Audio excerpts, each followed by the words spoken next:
Bismillahirrahmanirrahim. Assalamualaikum warahmatullahi wabarakatuh.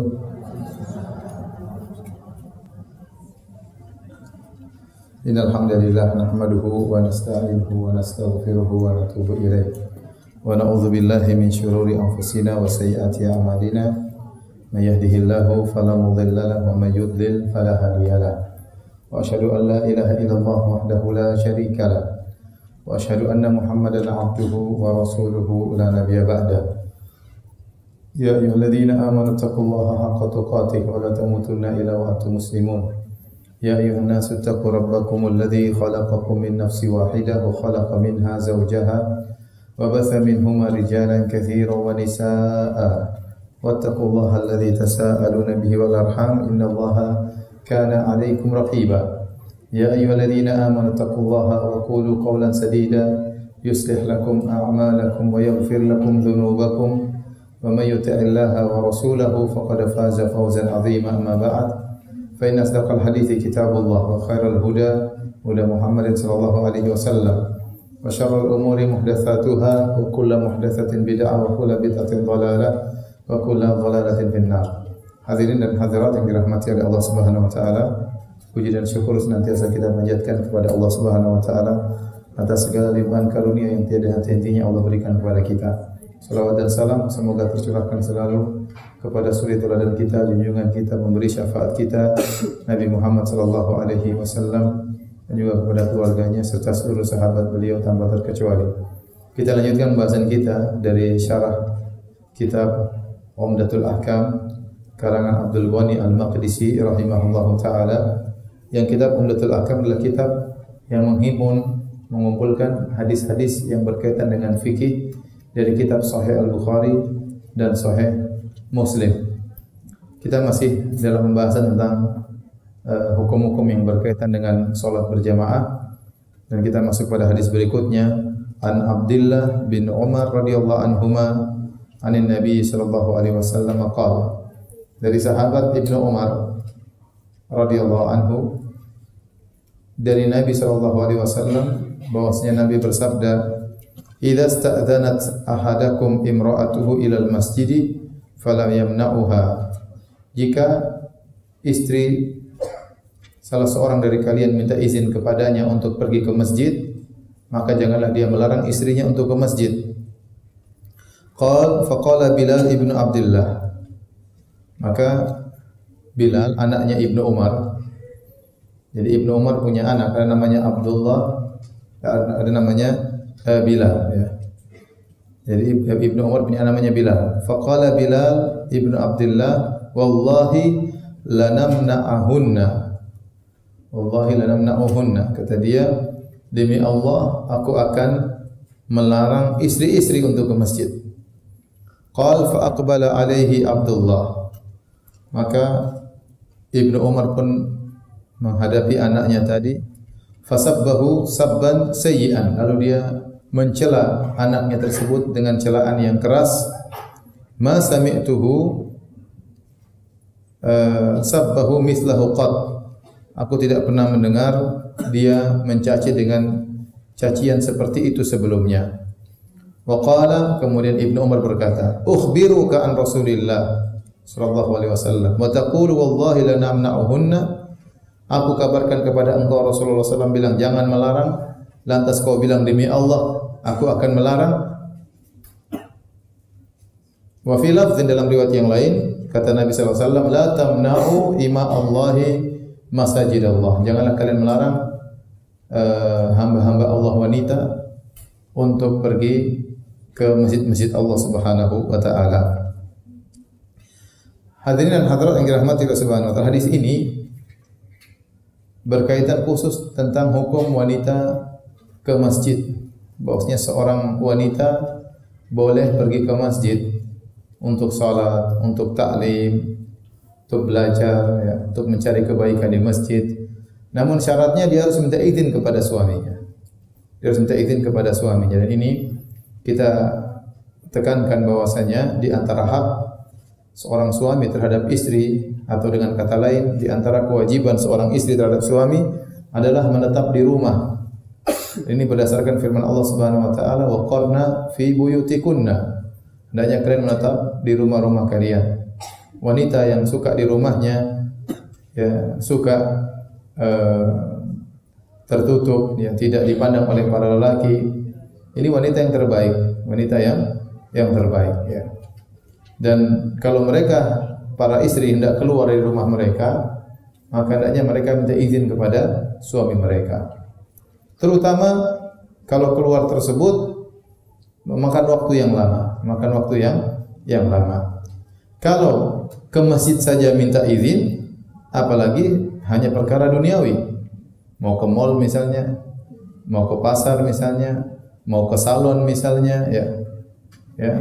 Maka itu lebih utama untuk minta izin.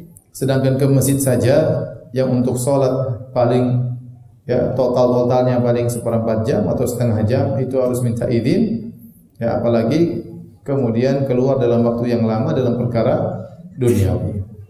Maka saya ingatkan kepada para wanita tentang hak suami, ya. Tidak boleh seorang wanita keluar dari rumahnya kecuali dengan izin suami. Dan suami senang kalau dihormati, dia dihargai. Istrinya minta izin, dia merasa bahwasanya saya kepala rumah tangga. Buktinya istri saya minta izin sama saya. Tapi kalau wanita pulang pergi, ya, tanpa ada izin, minta izin kepada suami, tidak menghargai suami, jadi wanita tercela seperti ini. Jadi ibu-ibu kalau ingin pergi keluar dari rumah harus minta izin. Untuk pengajian harus minta izin, ya, apalagi untuk ke tempat lainnya. Kalau minta izin yang benar, ya. Mas, saya minta izin mau ke masjid. Padahal setelah itu dia ke mall, ya. Yang benar, Mas, saya minta izin ke masjid setengah jam, habis itu ke mall 4 jam, ya. Ya, minta izinnya yang jelas, ya. Kalau suaminya mengizinkan maka silahkan, ya. Karena suami ingin kalau dia pulang ke rumah istrinya selalu siap sedia. Kalau istrinya pergi ke mall 4 jam, suaminya pulang dari kantor, istrinya capek juga letih. Dari tadi milih-milih baju enggak dapat. Milih-milih baju uang enggak cukup, ya. Kemudian pulang ke rumah letih, sama-sama letih, bagaimana dia bisa melayani suaminya? Maka hendaknya seorang wanita kalau hendak keluar rumah minta izin kepada suaminya. Meskipun suaminya lagi bersafar, kalau memang keluarnya membutuhkan waktu yang lama, maka hendaknya dia minta izin lewat WA, lewat SMS, telepon. Alhamdulillah sekarang sarana komunikasi begitu mudah, sehingga suami merasa dihargai, dia merasa dia sebagai kepala rumah tangga. Saya punya kawan, dia menikah, dia poligami. Dia bahagia sekali sama istrinya yang kedua. Kata dia, aduh, istri saya yang pertama, saya dianggap kucing. Saya nggak tahu maksudnya apa. Tetapi sepertinya kurang dihargai, ya, mungkin diomel-omelin, dianggap seperti kucing, ya. Tapi di istri yang kedua dia merasa dihargai, dia merasa dirinya menjadi laki-laki sejati tatkala di istri kedua, ya. Waktu yang istri pertama seperti dianggap kucing, ya.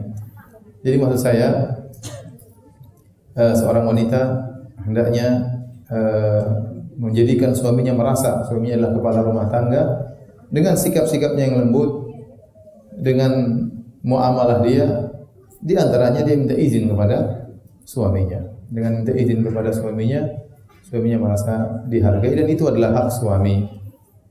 Baik, wanita kalau minta izin kepada suaminya untuk pergi ke masjid, apakah suami boleh melarang? Zahir hadis Nabi melarang. Kata Nabi, la tamna'u ima Allahi masajid Allah. Janganlah kalian melarang wanita-wanita yang hendak pergi ke masjid. Kecuali kata para ulama masjidnya kejauhan. Ya, ini kalau masjid kampung, masjid sekitar, tidak apa-apa.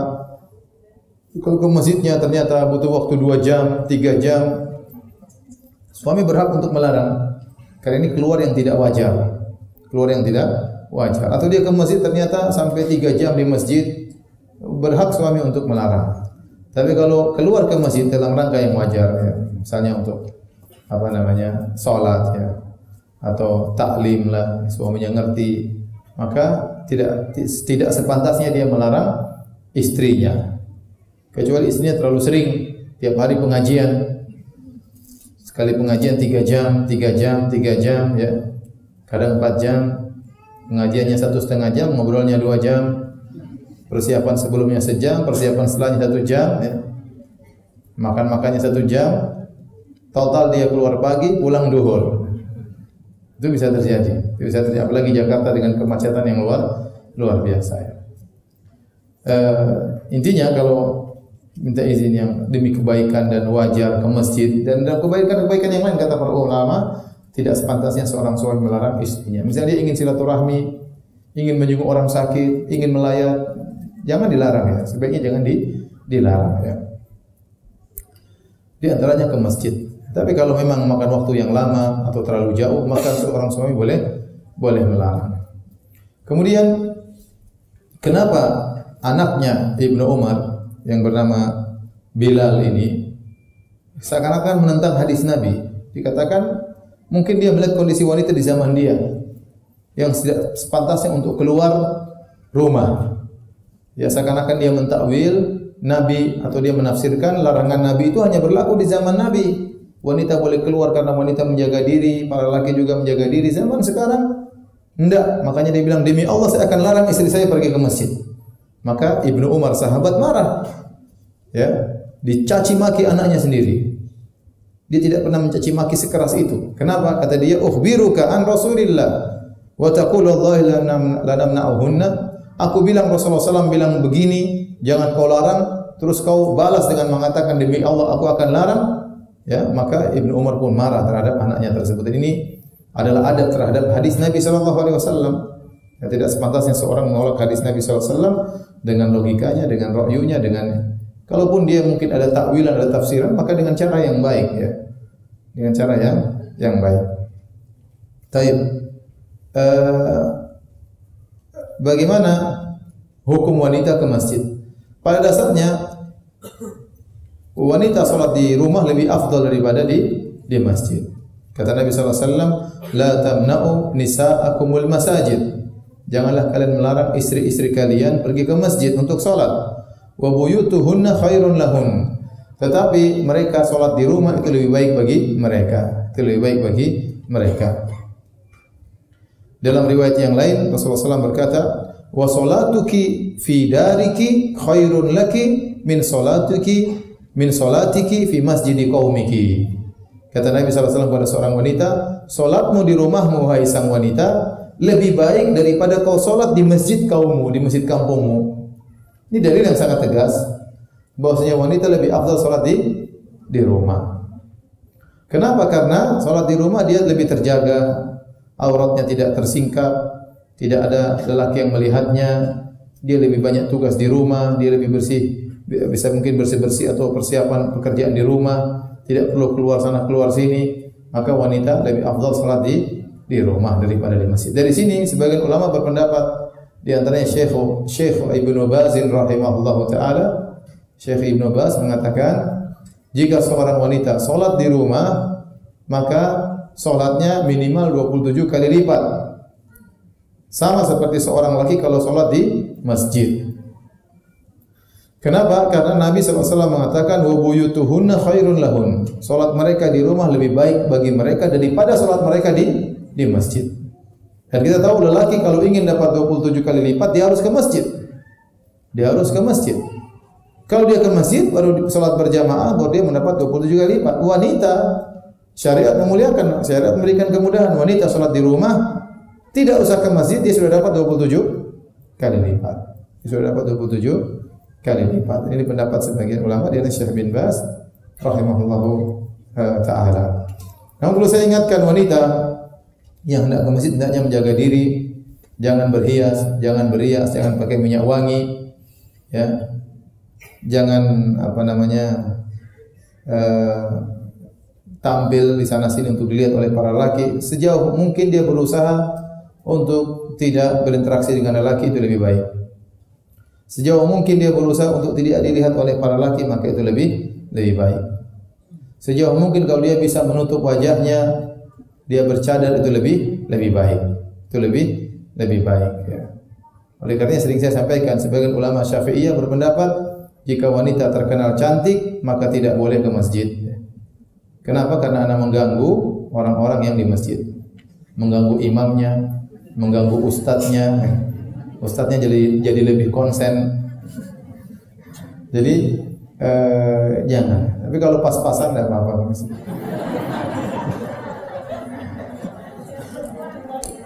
Jadi wanita yang tahu dia cantik, saya sangat sangat menganjurkan dia pakai cadar. Ya, meskipun cadar khilaf, ada yang mengatakan wajib menggunakan sunnah, tapi semua sepakat bahwasanya cadar lebih afdal. Ya. Meskipun dia pakai cadar buka tutup, tidak apa-apa. Artinya ke masjid dia pakai cadar, dan di tempat lain dia buka, di rumah dia buka, tetangga dia buka. Ya, tapi kalau dia dikenal wanita cantik, ya, tahu dari mana dia cantik? Teman-temannya sering bilang, kamu cantik, kamu cantik. Ya. Kalau temannya bilang cantik baru dikasih duit, ya jangan percaya. Tapi kalau setiap ketemu, Masya Allah kamu cantik sekali, Masya Allah kamu cantik, Masya Allah kamu cantik sekali, ya. Kalau tipenya cantik seperti ini, hendaknya pakai cadar. Karena cantik kan ada dua, ada cantik yang khilaf, ada cantik yang disepakati. Kalau cantik yang disepakati, hendaknya pakai cadar. Kalau khilaf ya, maksudnya enggak terlalu mengganggu gitu. Tapi kalau cantik semakin mengganggu. Baik.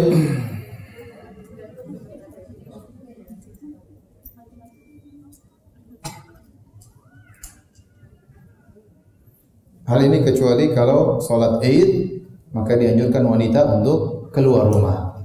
Karena dalam sholat Id ada nilai syiar. Ada nilai apa? Syiar. Maka wanita keluar rumah ya, untuk menghadiri sholat Id. Bahkan wanita haid pun disuruh datang untuk menghadiri di musalla sholat Id meskipun tidak sholat. Tetapi ikut hadir rame-rame anak-anak, remaja, zawatul khudur, yaitu wanita-wanita yang biasanya dipingit, keluar semuanya tatkala sholat Id. Taib, kita masuk pada bab berikutnya, babun sunanur ratibah, tentang salat-salat sunnah rawatib, dan juga wa ta'kidu raq'atay sunnatil fajri wa fadluha, tentang penekanan terhadap 2 rakaat sebelum subuh dan tentang keutamaan salat 2 rakaat sebelum subuh. Hadis berikutnya, An Abdullah ibn Umar radhiyallahu taala anhuma, dari sahabat Abdullah bin Umar, semoga Allah meridhai Abdullah dan Allah meridhai bapaknya itu Umar bin Khattab. Qal, dia berkata, "Shallaitu ma'a Rasulillah sallallahu alaihi wasallam rak'ataini qabla dhuhri." Aku salat bersama Rasulullah sallallahu 2 rakaat sebelum zuhur. Wa rak'ataini ba'daha, dan aku salat 2 rakaat setelah zuhur. Rasulullah sallallahu salat 2 rakaat setelah zuhur. Wa rak'ataini ba'dal Jum'ah, dan juga Rasulullah SAW salat 2 rakaat setelah salat Jumat. Wa rak'ataini ba'dal Maghrib, dan Rasulullah SAW salat 2 rakaat setelah Maghrib. Wa rak'ataini ba'dal Isya, dan Rasulullah SAW salat 2 rakaat setelah Isya. Wa fi lafdhin, dalam lafal yang lain, fa ammal Maghrib wal Isya wal Jum'atu fa fi baitihi. Adapun salat Maghrib, yaitu salat sunnah setelah Maghrib, dan salat sunnah setelah Isya, dan salat sunnah setelah Jumat, Nabi kerjakan di rumahnya. Yang selainnya Rasulullah SAW salatnya di masjid, salat rawatibnya di masjid. Wa fi lafdhin, dalam riwayat yang lain, adna ibnu Umar qala, dalam riwayat yang lain Ibnu Umar berkata, qala haddatsani Hafsah, sungguhnya Hafsah, yaitu saudarinya Hafsah bintu Umar, saudari kandungnya Ibnu Umar, kakakku atau saudariku Hafsah menyampaikan kepadaku, anna Nabi sallallahu alaihi wasallam qala, bahwasanya Rasulullah SAW bersabda, atau anna Nabi sallallahu alaihi wasallam, kata dia, kana yusalli sajdataini khafifataini ba'da ma yatlu'ul fajru. Nabi sallallahu alaihi wasallam setelah terbit fajar, itu tatkala setelah adzan subuh, Nabi salat 2 rakaat yang ringan. Wa kanat sa'atan la adkhulu 'ala Nabi sallallahu alaihi wasallam fiha. Dan itulah waktu aku tidak bisa menemui Nabi sallallahu alaihi wasallam di saat tersebut. Saya ulangi hadisnya. Kata Ibnu Umar radhiyallahu anhu, aku salat bersama Rasulullah sallam 2 rakaat sebelum zuhur, 2 rakaat setelah zuhur, 2 rakaat setelah Jumat, 2 rakaat setelah Maghrib, 2 rakaat setelah Isya. Kemudian dalam lafal yang lain kata dia, adapun 2 rakaat setelah Maghrib, 2 rakaat setelah Isya, 2 rakaat setelah Jumat, maka Nabi kerjakan di rumahnya. Ya, dalam hadis Hafsah menjelaskan, anna Nabi sallallahu alaihi wasallam kana yusalli sajdataini khafifataini. Rasulullah SAW sholat 2 rakaat sebelum subuh di rumah, dan dia sholat dengan 2 rakaat yang ringan. Kapan dia kerjakan? Setelah terbit fajar. Setelah terbit fajar. Baik. Di sini ada khilaf di kalangan para ulama. Sungguhnya sholat rawatib itu berapa rakaat? Sholat rawatib itu sholat yang selalu mengiringi sholat fardu. Yang selalu mengiringi sholat fardu. Adapun dalam hadis Ibnu Umar ini disebutkan 10 rakaat. 2 rakaat sebelum duhur, 2 rakaat setelah duhur, 2 rakaat setelah maghrib, 2 rakaat setelah isya, dan 2 rakaat sebelum subuh. Jadi berapa? 10. Saya ulangi, 2 rakaat sebelum duhur, atau 2 rakaat sebelum duhur, 2 rakaat setelah duhur, terus 2 rakaat setelah maghrib, terus 2 rakaat setelah isya, 2 rakaat sebelum subuh. Total 10 rakaat. Dalam riwayat yang lain dari hadis Ummu Habibah, Rasulullah SAW bersabda, "Man shalla 12 raka'atan fil yaumi wa lailah banallahu bihinna baitan fil jannah." Barang siapa yang salat 12 rakaat sehari semalam, bukan salat fardu, maka Allah akan bangunkan baginya istana di surga.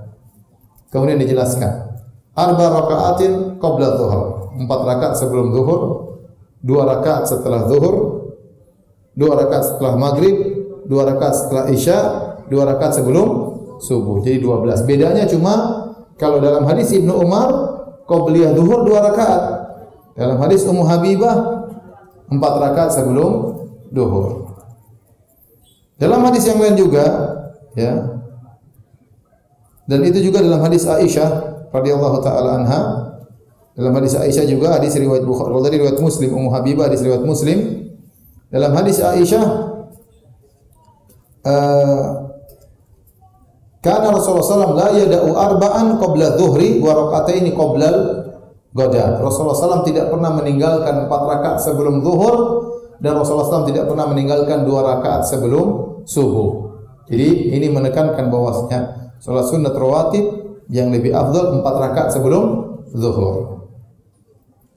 Jadi boleh seorang salat yang terbaik 4 rakaat sebelum zuhur, baru kemudian 2 rakaat setelah zuhur. Dalam hadis yang juga, man hafadha ala arba'in qabla zuhur wa arba'in ba'daha, barang siapa yang menjaga 4 rakaat sebelum zuhur, 4 rakaat setelah zuhur. Jadi wallahu a'lam bishawab, salat sunnah rawatib yang terbaik adalah 4 rakaat sebelum zuhur dan 2 rakaat setelah apa? Zuhur. Tapi kalau seorang semangat ingin 4 rakaat sebelum zuhur, 4 rakaat setelah zuhur, juga boleh. Paling tidak 2 rakaat sebelum zuhur, 2 rakaat setelah zuhur. Ini minimal 10 rakaat. Yang Rasulullah SAW selalu kerjakan 12 rakaat. Dan terkadang Rasulullah SAW menganjurkan juga untuk salat 4 sebelum dan 4 sesudah. Paham ya? Orang berusaha 4 sebelum 4 sesudah. Bahkan dalam hadis disebutkan ya bahwasanya barang siapa yang tidak sempat salat qabliyah zuhur, dia boleh mengqadha setelah zuhur. Dia boleh mengqadha setelah apa? Zuhur kalau tidak sempat ya. Jadi salat sunnah rawatib ini menerima qadha, menerima qadha. Rasulullah SAW pernah tertidur sehingga tidak salat subuh, kecuali beliau bangun setelah terbit matahari, beliau salat qabliyah dulu, baru kemudian salat apa? Subuh.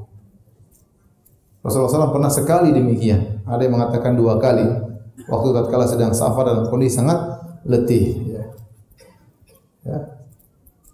Jadi salat Rasulullah SAW juga pernah tidak sempat salat ba'diyah zuhur, Rasulullah SAW qadha setelah salat asar.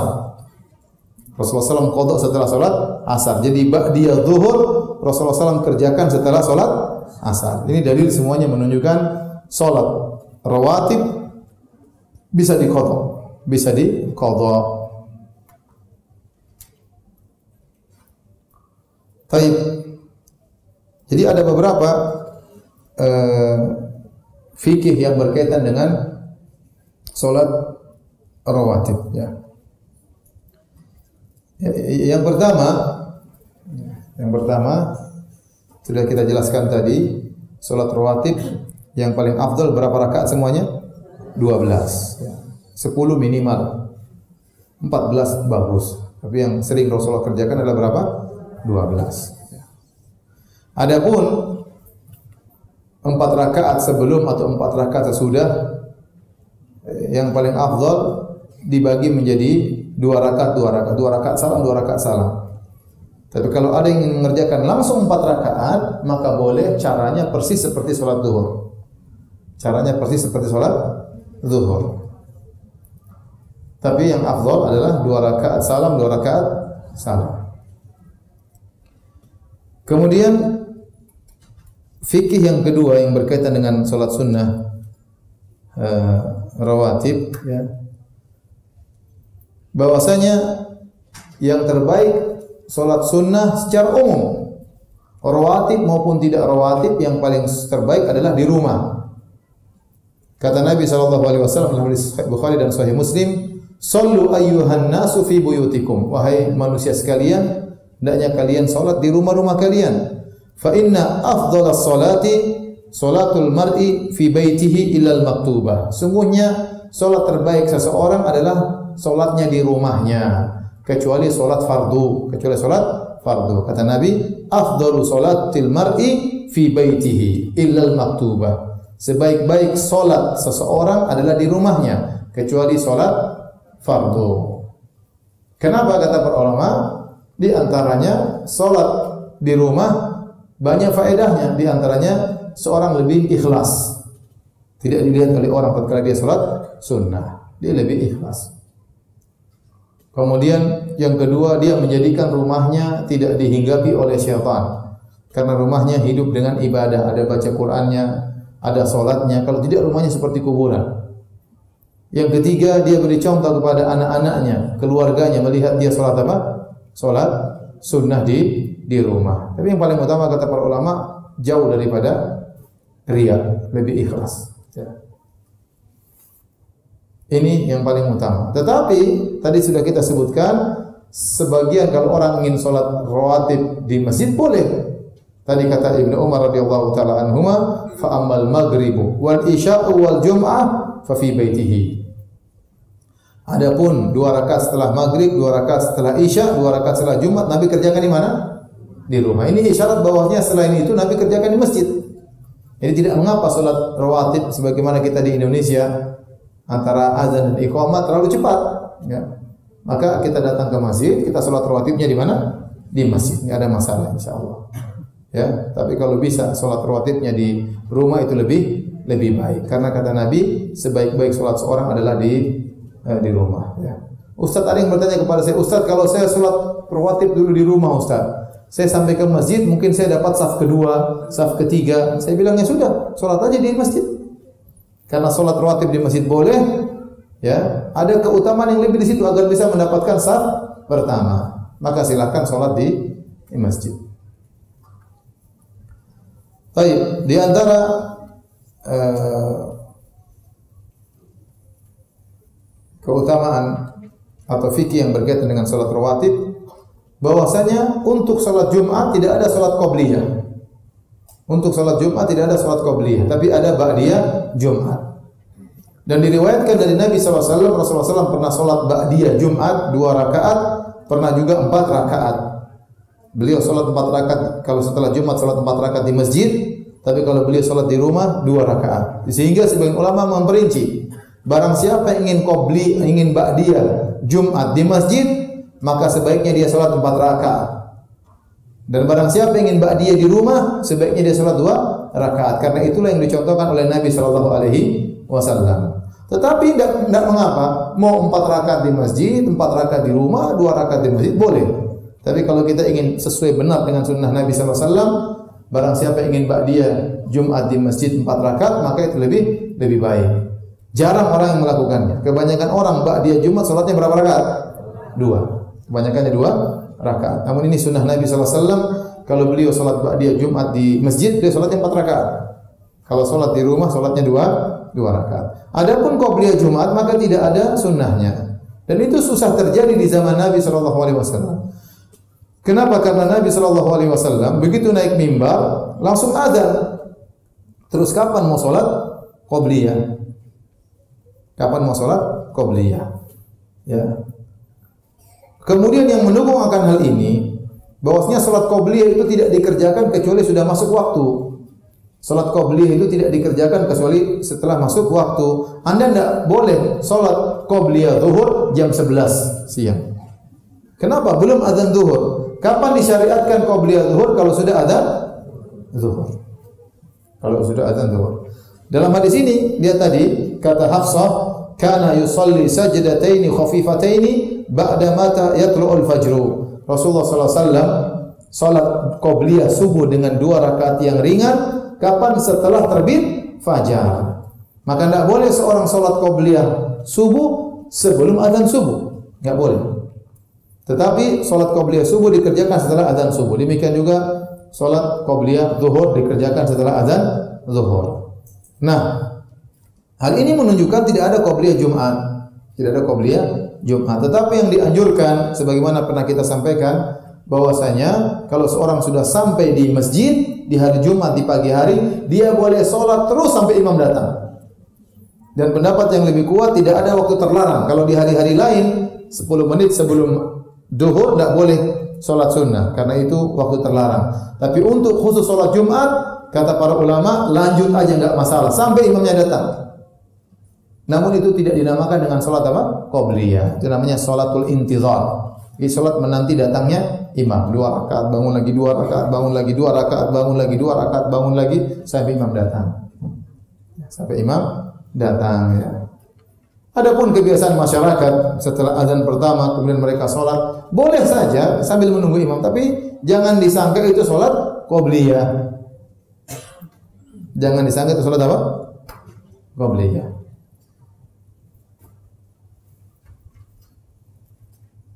Boleh salat terus sampai imam datang. Apalagi di zaman Utsman bin Affan tatkala dibuat 2 kali azan, azan pertama, azan kedua. Azan pertama jauh dengan jarak azan kedua jauh jaraknya. Dan azan pertama dikumandangkan di pasar-pasar sebelum masuk waktu zuhur. Sebelum masuk waktu zuhur. Fungsinya agar memperingatkan orang-orang yang sibuk di pasar begitu dikumandangkan azan pertama untuk siap-siap mandi, untuk siap-siap berangkat ke masjid agar mereka tidak ketinggalan salat Jumat. Nah, antara azan pertama dan azan kedua boleh salat, tapi bukan salat qabliyah, paham? Tapi namanya salat intizar, salat menunggu imam datang.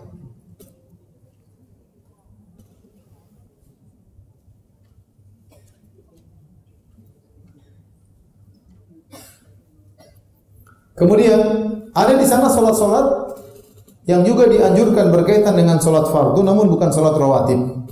Contohnya 2 rakaat, 4 rakaat sebelum zuhur. 4 rakaat sebelum zuhur kata Nabi SAW, rahimallahu imra'an shalla qabla al-'asri arba'an. Semoga Allah merahmati seorang yang salat sebelum asar 4 rakaat. Ini salat bukan salat rawatib, tapi yang mau salat silakan. Secara umum Nabi berkata, bainal adzanaini salatun. Setiap antara adzan dan iqamat ada salat. Ini disunahkan, tapi bukan namanya salat apa? Rawatib.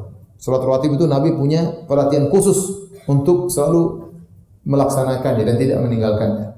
Di antaranya 2 rakaat sebelum maghrib. Kata Nabi SAW, sallu qoblal maghrib. Sallu qoblal maghrib, sallu qoblal maghrib liman sya'a. Silakan salat sebelum maghrib, silakan salat sebelum maghrib, silakan salat sebelum maghrib bagi yang mau. Ya, sampai disebutkan dalam satu hadis ya, bahwasanya para sahabat yabtadiruna sawari ya. Mereka melaksanakan salat ini begitu azan maghrib mereka segera berhamburan di masjid mencari tiang-tiang masjid untuk dijadikan sutrah, kemudian mereka salat qabliyah maghrib, bukan qabliyah maghrib tapi salat dikerjakan sebelum maghrib, bukan salat rawatib. Sehingga orang-orang yang baru masuk masjid menyangka ini salat ba'diyah, menyangka maghrib sudah selesai. Ternyata itu salat apa? Sebelum maghrib. Ini disunahkan namun bukan salat rawatib. Namun bukan salat rawatib. Tatkala kita bilang bukan salat rawatib artinya perhatian tidak seperti kita memperhatikan salat rawatib. 4 rakaat sebelum duhur, 2 rakaat setelah duhur, 2 rakaat setelah maghrib. 2 rakaat setelah Isya, 2 rakaat sebelum subuh. Ini yang harus benar-benar kita perhatikan.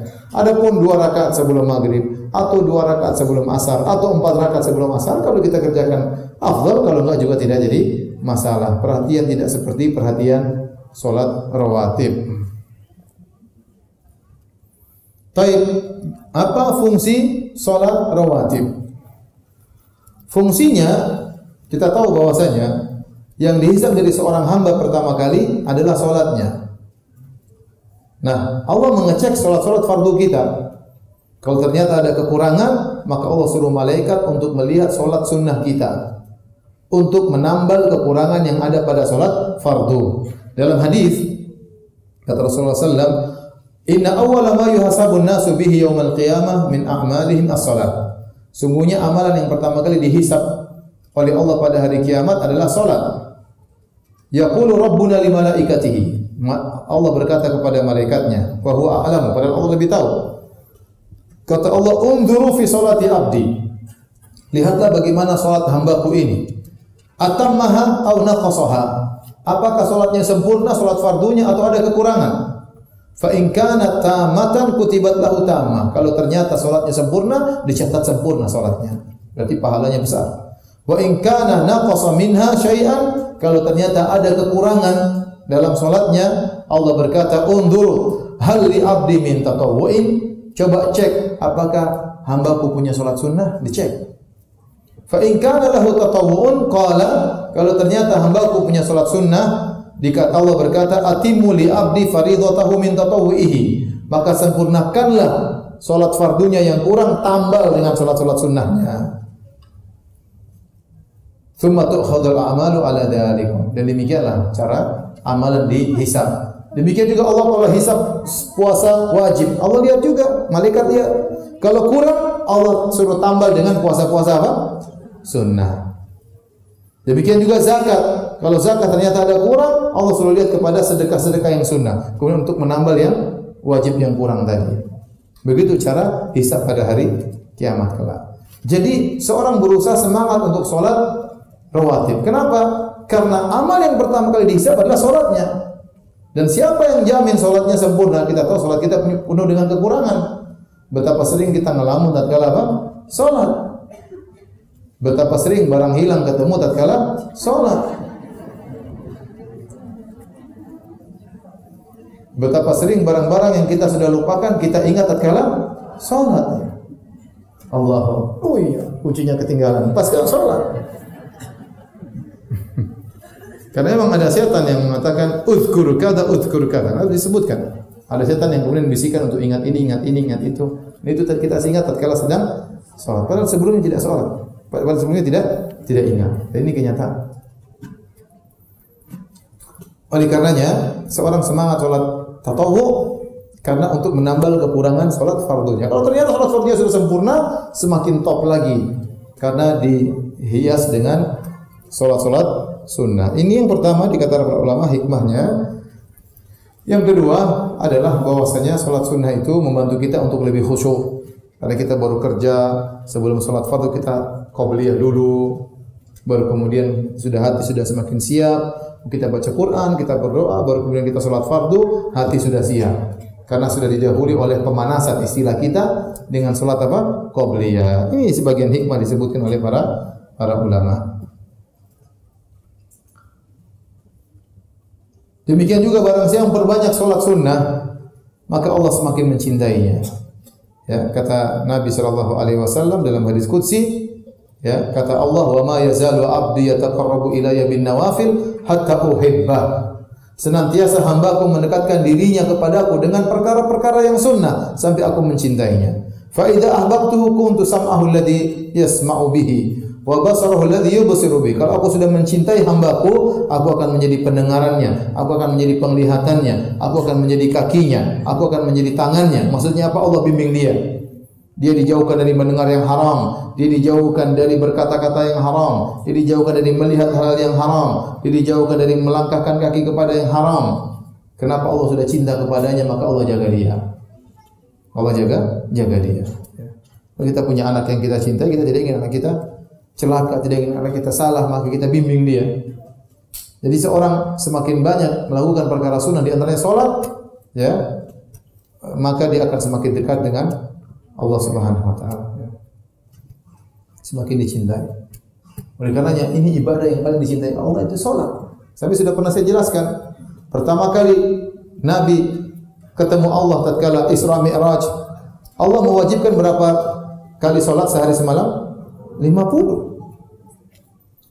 Ini menunjukkan Allah sangat cinta kepada ibadah salat sampai Allah suruh seorang hamba 50 waktu sehari semalam. Kemudian Nabi terima-terima saja. Nabi turun ketemu Nabi Musa, kata Nabi Musa, "Inna ummataka la tutiqu dzalik." Umatmu tidak mampu, minta keringanan. Nabi naik lagi, dikurangi. Jadi berapa? Sudah berkurang. Kata Nabi Musa, masih terlalu banyak, minta keringanan lagi. Nabi naik lagi, minta keringanan. Turun ke Nabi Musa, berapa? Sekian, masih banyak, minta kurang lagi. Nabi minta kurang lagi. Alhamdulillah Nabi Muhammad ketemu dengan Nabi Musa alaihi wasallam. Kalau tidak kita yang repot. Kita 5 waktu saja kadang keteteran, telat-telat, tidak bisa ke masjid, apalagi 50 waktu. Tapi ini dalil bahwasanya Allah mencintai ibadah salat. Waktu Nabi sudah terima 5 waktu sehari semalam, tiba-tiba ada suara berkata, "Hiya khamsun wa hiya khamsun." Dia 5 tapi seperti 50 salat. Jadi pahalanya kita salat 5 waktu ini seperti salat 50 waktu. Keringanan bagi umat Rasulullah sallallahu alaihi wasallam. Ini menunjukkan bagaimana sayangnya Nabi Musa kepada Rasulullah dan sayangnya kepada Musa kepada umat Rasulullah SAW. Nabi Musa tidak hasad sama Nabi Muhammad SAW. Dia tidak bilang sudah terima aja biar umatmu mampus, enggak. Biar umatku yang lebih dulu masuk surga, enggak. Tapi Nabi Musa sayang kepada umat Muhammad SAW. Tidak ada hasad di antara mereka. Kata seorang, segala permusuhan masih bisa diharapkan penyelesaiannya, kecuali permusuhan yang dibangun di atas hasad, maka susah untuk diharapkan apa? Perbaikan. Baik. Oleh karenanya ada seorang sahabat datang kepada Nabi. Dia berkata, "Ya Rasulullah, ya, aku ingin mohon kepada engkau." Kata Nabi SAW, "Silakan." Kata dia, "As'aluka murafaqataka fil jannah." Ya Rasulullah, aku ingin menemani engkau di surga. Murafaqah yaitu menemani. Dan ini permintaan berat. Karena Nabi surganya tinggi atau tidak? Tinggi, sungguh surga yang paling top. Ini orang minta menemani surga. Menemani di surga. Berarti dia minta surga yang apa? Tinggi. Permintaannya kelihatannya sederhana. Tapi berat. Kata Nabi SAW, "Aw ghairu dzalik?" Apakah ada permintaan yang lain? Kata dia, "La huwa dzak." Saya ingin yang itu, menemani engkau di surga. Maka apa jawaban Nabi SAW? "Fa inni ala nafsika bi kathrati sujud." Kalau gitu bantu aku untuk membantumu supaya bisa surga yang paling tinggi, supaya saya bisa mendoakanmu. Kau sendiri harus banyak sujud. Kata Nabi, "Bi kathrati sujud." Kau harus banyak sujud. Kata para ulama, ini menunjukkan disyariatkannya dan sangat dicintainya salat-salat sunnah. Karena banyaknya sujud itu tidak bisa diwujudkan kecuali dengan banyak salat sunnah. Dan salat sunnah itu sebab utama untuk menjadikan seorang tinggi derajatnya di sisi Allah Subhanahu wa taala. Baik.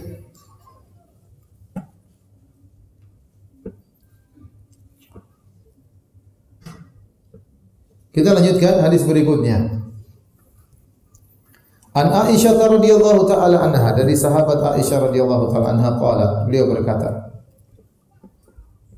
"Lam yakunin nabiyyu sallallahu alaihi wasallam ala syai'in minan nawafil ta'ahudan minhu ala rak'atil fajri." Rasulullah SAW tidak pernah begitu perhatian terhadap salat sunnah sebagaimana perhatian Nabi terhadap 2 rakaat sebelum subuh. Wa fil lafdhin li Muslim, Nabi berkata, "Rak'atul fajri khairum minad dunya wa ma fiha." 2 rakaat sebelum subuh lebih baik daripada dunia dan segala isinya. Ini di antara kenapa Nabi begitu perhatian terhadap 2 rakaat sebelum subuh. Ternyata pahala yang disiapkan oleh Allah lebih baik daripada dunia dan seisinya bagi orang yang sholat 2 rakaat sebelum subuh. Makanya kalau antum setiap hari salat 2 rakaat sebelum subuh, antum adalah orang yang kaya raya. Ya, luar biasa pahalanya. Ya. Lebih baik daripada dunia dan seisinya. Isi dunia ini apa? Isi dunia luas. Rumah mewah, sawah ladang, emas perak, ya, villa-villa, taman-taman, ya. Berbagai macam keindahan, berbagai macam kemewahan. Masih lebih bagus pahala yang Allah siapkan di surga kelak daripada dunia dan seisinya jika seorang langgeng melaksanakan 2 rakaat sebelum subuh.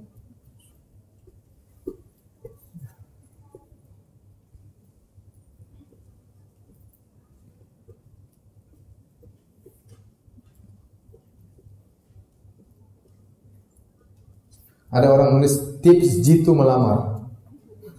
Tips jitu melamar. Ikhwan mau melamar. Bismillah Pak, saya ingin menikah putri Bapak. Bapak bertanya calon mertua, udah punya apa emangnya kamu mau menikahi putri saya? Kata si ikhwan, saya punya kebiasaan sholat sunnah sebelum subuh. Yang kata Rasulullah lebih baik daripada dunia dan seisinya. Apa jawaban Bapak? Lamaran kamu saya tolak. Ngelamar pakai salat 2 rakaat sebelum subuh. Ini di akhirat bukan di sini. Tapi ini masalah iman, ya, masalah iman. Kalau kita yakin 2 rakaat sebelum subuh lebih baik dari dunia seisinya, kita akan semangat. Kita akan semangat. Ustaz, susah sekali saya bangun subuh. Apa susahnya? Tinggal nyalakan alarm sebelum subuh. Kamu udah bangun. Ustaz, tapi saya kalau pas azan saya masih ngantuk. Ya, kamu tidur jam berapa? Jam 10. Ya sudah, tidurnya setengah 10. Bangunnya setengah jam sebelum adzan subuh. Tinggal pindah jadwal kan? Tidak segampang itu, Ustaz. Itu masalah iman aja. Kalau nonton bola jam berapa saja, Pak? Bangun. Luar biasa. Mau jam setengah 2, mau jam 2, mau ngantuk apapun apa? Bangun. Cuma nonton bola ditendang sana sini aja semangat bangun luar biasa. Duit juga nggak dapat apa-apa. Cuma nonton doang. Ini 2 rakaat sebelum subuh lewat terus. Sebagian ikhwan subhanallah selalu qadha 2 rakaat sebelum subuh. Habis salat subuh dia boleh. Jadi kalau seorang terlambat bangun dia salat subuh, imam sudah salam-salam, dia zikir sebentar, dia bisa sholat lagi 2 rakaat, mengqadha qabliyah subuh. Kalau itu sesekali tidak apa-apa. Tapi kalau terus-menerus namanya sholat ba'diyah subuh nanti. Sesekali tidak apa-apa, ini terus selalu ba'diyah subuh, selalu ba'diyah subuh. Ini bagaimana? Jadi seorang bertakwa kepada Allah, jangan sampai dia lewatkan hal ini. Dia tidak tahu, dia tidak bisa merasakan ini semua kecuali kalau dia sudah di akhirat kelak. Ternyata 2 rakaat subuh yang selama ini mungkin dia remehkan, dia pandang enteng, ternyata pahalanya lebih baik dari dunia dan seisinya.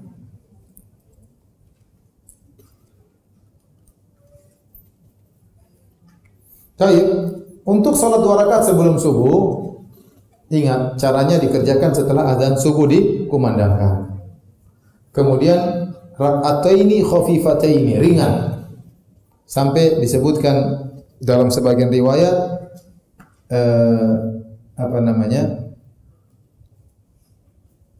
Aisyah berkata,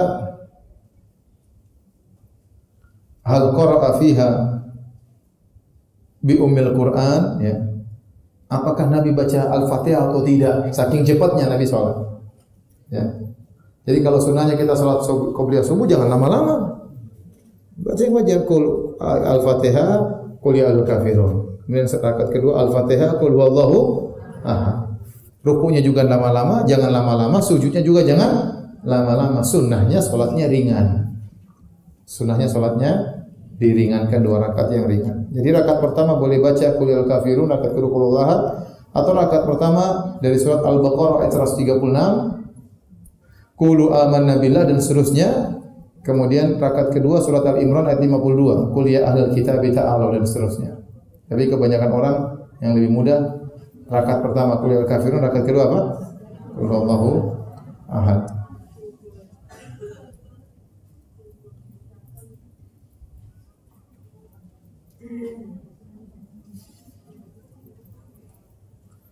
Baik. Lanjut apa tanya jawab? lanjut. Kita masuk pada bab berikutnya, bab al-adzan wal iqamah.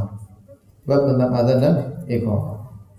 Sebelumnya Nabi SAW disebutkan setelah beliau sholat 2 rakaat sebelum subuh, Rasulullah SAW yataji itu Rasulullah SAW berbaring di atas lambung kanannya. Sehingga sebenarnya mengatakan di antara sunnah seorang setelah sholat 2 rakaat sebelum subuh dia berbaring di atas lambung kanannya. Tapi dia mengatakan sunnah ini berlaku bagi orang yang sholat malam, dia letih, ya, istirahat sejenak supaya sholat subuhnya segar kembali. Ya. Adapun kalau dia tidak letih tidak usah berbaring, tidak usah berbaring. Ya. Wallahu a'lam bishawab. Dan kita masuk pada bab berikutnya, bab al-adzan wal iqamah, bab tentang adzan dan iqamah.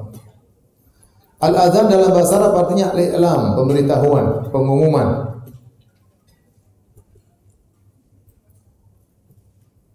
Disebut juga dengan nida, ya, panggilan. Dan disebutkan dalam Al-Quran, misalnya firman Allah Subhanahu Wa Taala, wa idza nadaitum ila sholati ittakhadhuhu huzwan wa la'iba. Ya, kalau dipanggil untuk salat maka mereka menjadikan salat hanya permainan dan senda gurau. Allah juga berfirman, ya ayyuhalladzina amanu idza nudiya lis-salat, ya wahai orang beriman jika dipanggil itu dikumandangkan azan. Tatkala pada hari Jumat maka bersegeralah menuju masjid untuk mendengarkan zikrullah, mendengarkan khutbah. Adapun dalam hadis-hadis juga banyak Rasulullah SAW berkata, idza hadratis salat falyu'adzin lakum ahadukum wal ya'ummakum akbarukum. Kalau sudah tiba waktu salat, maka hendaknya salah seorang dari kalian mengumandangkan azan dan yang paling besar di antara kalian menjadi imam. Hadis muttafaqun alaih, riwayat Bukhari dan Muslim. Apa hukum azan? Pendapat yang kuat Allah a'lam bishawab, azan adalah fardu kifayah. Fardu kifayah, harus ada dikumandangkan azan satu kampung. Jangan sampai semua orang tidak azan. Ya.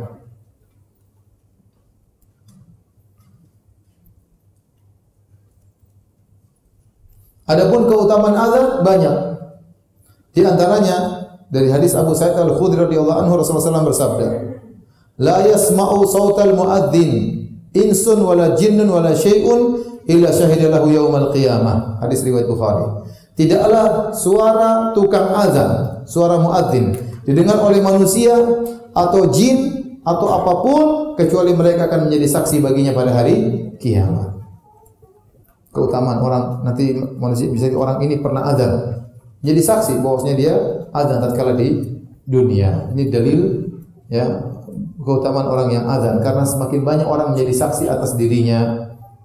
Kemudian juga dalam hadis Muawiyah radhiyallahu anhu, Rasulullah SAW bersabda, atwalin nasi a'naqan yaumal qiyamah al-muadzzinun. Orang yang lehernya paling tinggi pada hari kiamat adalah para tukang azan. Ini ada perselisihan di kalangan para ulama, apa maknanya? Orang yang lehernya paling tinggi pada hari kiamat ada orang yang tukang azan. Ada yang mengatakan yaitu yang paling tinggi, yang paling mudah meraih rahmat Allah Subhanahu wa taala. Ada yang mengatakan tatkala manusia tenggelam dengan keringat mereka, mereka tidak tenggelam karena lehernya ditinggikan oleh Allah Subhanahu wa taala. Ini pendapat di kalangan para ulama.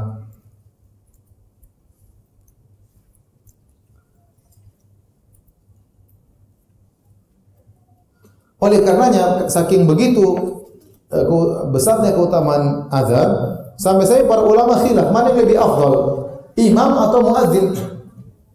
Kalau menurut masyarakat imam yang lebih afdal, ya tidak? Imam keren, tukang azan siapa saja bisa azan. Tapi dalam buku-buku fikih ulama khilaf mana yang lebih afdal, muadzin atau imam. Hah? Saya tidak tanya. Saya cuma kasih tahu ada khilaf. Enggak usah dijawab.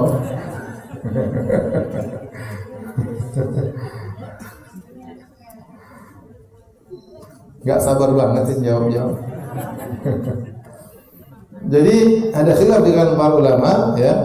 Adapun pendapat Asy-Syafi'i rahimahullah dan dipilih oleh Ibnu Taimiyah rahimahullah taala bahwasanya yang paling afdal adalah muadzin, azan. Yang kedua, pendapat kedua mengatakan lebih afdal adalah imam. Ini pendapat Hanafiyah dan Malikiyah. Dalilnya apa? Dahulu para khulafaur rasyidun mereka imam, bukan muadzin. Dan mereka tidak memilih kecuali yang terbaik. Dan Nabi SAW imam. Yang muadzinnya siapa? Bilal. Allah alam bisawab ya. Intinya dua-dua memiliki keutamaan yang sangat besar. Baik. Kita lanjutkan hadis berikutnya. An Anas ibni Malik radhiyallahu anhu, dari sahabat Anas bin Malik. Umira Bilalun an yashfa'al adzan wa yutirul iqamah. Bilal diperintahkan untuk mengucapkan azan dengan ganda, double. Adapun untuk mewitirkan iqamah. Mewitirkan apa? Iqamah. Oleh karena kalau antum pergi ke berbagai macam negeri, azan mereka beda-beda ya. Saya pernah pergi ke Oman, azannya beda. Jadi, kalau kita kan Allahu Akbar, Allahu Akbar, Allahu Akbar, Allahu Akbar, asyhadu an la ilaha illallah, asyhadu an la ilaha illallah, asyhadu anna Muhammadar Rasulullah, asyhadu anna Muhammadar Rasulullah, hayya 'alas shalah, hayya 'alal shalah, hayya 'alal falah, hayya 'alal falah. Allahu Akbar, Allahu Akbar, la ilaha illallah. Ada Allahu Akbar, Allahu Akbar, Allahu Akbar, Allahu Akbar, la ilaha illallah. Qomat juga beda. Kalau kita qomat ya, gimana? Allahu Akbar, Allahu Akbar, asyhadu an la ilaha illallah, asyhadu anna Muhammadar Rasulullah, hayya 'alas shalah, hayya 'alal falah, qad qamatis shalah, qad qamatis shalah, Allahu Akbar, la ilaha illallah. Ada Allahu Akbar, Allahu Akbar, Allahu Akbar, Allahu Akbar, asyhadu an la ilaha illallah. Allahu Akbarnya double juga seperti apa? Ada. Tapi ada beberapa riwayat sehingga timbul perselisihan di kalangan para ulama. Intinya dengan cara seperti ini, cara seperti tidak mengapa. Tapi jangan nambah asyhadu anna aliyan waliyullah seperti adzan yang dikumandangkan di Iran ya. Asyhadu an la ilaha illallah, asyhadu anna Muhammadar Rasulullah, asyhadu anna aliyan waliyullah. Aku bersaksi bahwasanya Ali adalah wali Allah. Ini tambahan yang bid'ah yang tidak dibenarkan dalam azan kaum muslimin.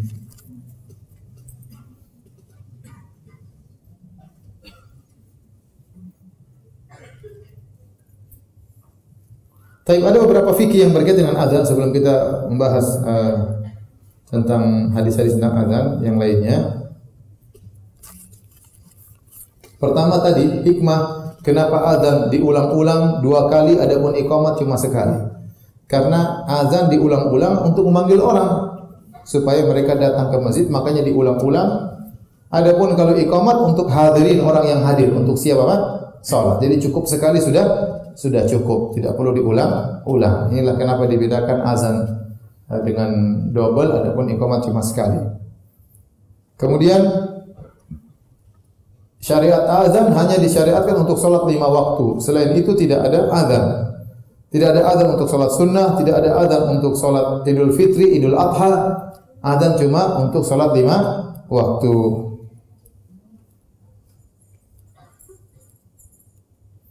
Kemudian juga azan disyariatkan meskipun salatnya salat yang diqadha.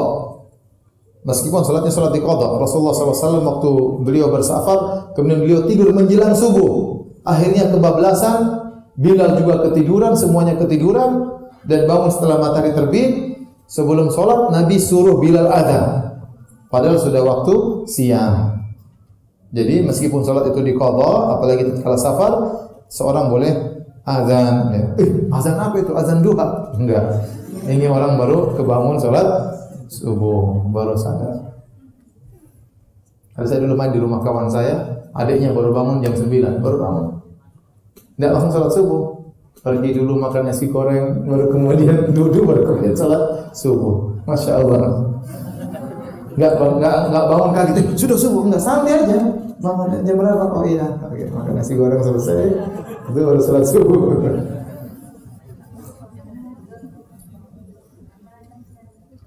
Kemudian tidak disyariatkan azan dan iqamat bagi wanita. Kalau misalnya ibu-ibu berkumpul di rumah, tidak perlu dikumandangkan apa? Azan. Ya. Kalau qomat, sebagian ulama mengatakan boleh-boleh saja, tapi enggak juga enggak apa-apa. Ya. Enggak juga enggak apa-apa. Kata Syekh Utsaimin, seandainya ada yang mengatakan iqamat disyariatkan, pendapat yang kuat. Ya. Tapi enggak juga enggak apa-apa. Tadi azan juga wajib bagi orang-orang yang bersafar. Tadi Nabi tadi terjaga tatkala sedang apa? Safar tadi ketiduran, ya. Sebagian orang kalau ditanya, "Kamu kok terlambat subuh?" "Ya akhi, Nabi aja pernah ketiduran, apalagi saya." Ya akhi, Nabi ketiduran cuma sekali, dua kali, ente 100 kali ketiduran. Ada aja dalilnya.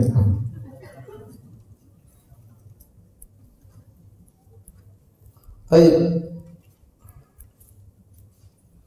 Demikian juga bagi orang yang sendirian disunahkan untuk azan. Disunahkan untuk azan meskipun tidak wajib. Dalam hadis Rasulullah SAW memuji orang yang sendirian kemudian dia mengumandangkan azan. Kata Nabi SAW dalam Sunan Abi Dawud, "Ya'jabu rabbuka min ra'i ghanamin fi ra'si syadiyah lil jabali yu'adzin lis salat wa yusalli." Allah kagum dengan seorang penggembala kambing yang dia menggembalakan kambing di salah satu dari puncak gunung. Kemudian dia mengumandangkan azan dan dia salat. Fa yaqulullah, maka Allah berkata, "Unzuru ila 'abdi hadza yu'adzinu wa yuqimus shalah yakhafu minni." Lihatlah hambaku ini, dia azan, dia salat sendirian karena dia takut kepadaku. Qad ghafartu li 'abdi wa adkhaltuhul jannah. Aku telah ampuni dosanya dan aku masukkan dia ke dalam surga. Jadi kalau kita lagi sendirian, enggak apa azan, ya. Siapa tahu ada jin salat sama kita. Isya azan aja. Ada masalah. Baik, demikian saja Ibu yang dirahmati Allah Subhanahu wa taala kajian kita pada kesempatan kali ini. Insyaallah kita lanjutkan lagi pada kesempatan yang lain, insyaallah di bulan Agustus, ya. Wallahu a'lam bishawab. Demikian saja. Subhanakallah bihamdik asyhadu an la ilaha illa anta astaghfiruka wa atubu ilaik. Assalamualaikum warahmatullahi wabarakatuh.